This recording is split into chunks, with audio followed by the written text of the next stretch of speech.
খুলনায় আধিপত্য বিস্তারকে কেন্দ্র করে যুবদল নেতাকে গুলি করে পরে পায়ে রক কেটে হত্যা করে আজ দুপুর 1:30 দিকে। জানা গেছে তার নাম মাহবুবুর রহমান মোল্লা। মহানগরীর দৌলতপুর মহেশের পশ্চিম পাশে এলাকায় নিজ বাসা সামনে তাকে হত্যা করা হয়। তিনি দৌলতপুর থানা যুবদলের সহসভাপতি।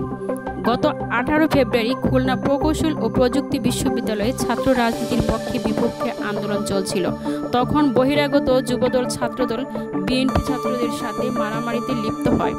ওই ঘটনায় মাহবুবুর রহমানকে বহিষ্কার করা হয়। রামদা হাতে তার ছবি গণমাধ্যমে প্রকাশিত হয় এবং ছবিটি ভাইরাল হওয়ায় জানা গেছে তাকে দল থেকে বহিষ্কার করা হয়।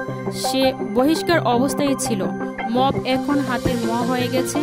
এখন আইন শৃঙ্খলা বাহিনীও তার নিয়ন্ত্রণ করতে পারছে না। দিনে দুপুরে হত্যা করে মানুষের ভয়ের আতঙ্কের ভিতর দিন কাটতে হয়েছে। ওই সময় মাহবুবকে 3 জন মোটরসাইকেলে এসে প্রথমে গুলি করে পরে কুপিয়ে কুপিয়ে জখম এবং মৃত্যু নিশ্চিত করার জন্য পায়ে রক কাটে। এলাকাবাসী এসে হাসপাতালে নিয়ে গেলে ডাক্তার তাকে মৃত ঘোষণা করে। খুলনা মহানগর উপ পুলিশ কমিশনার তাজুল ইসলাম বলে, ওই এলাকায় আধিপত্যকে কেন্দ্র করে এই ঘটনা ঘটতে পারে। সন্দেহভাজনে কয়েকজনের নাম পাওয়া গেছে, তবে আমরা ঘটনার তদন্ত করে বলতে পারবো। গণমাধ্যম বলেছে, বহিষ্কার করেও বিএনপির মধ্যে কুন্দল থামানো যাচ্ছে না। তৃণমূল কর্মীদের মধ্যে এ ধরনের বিশৃঙ্খলা করিয়ে যাচ্ছে।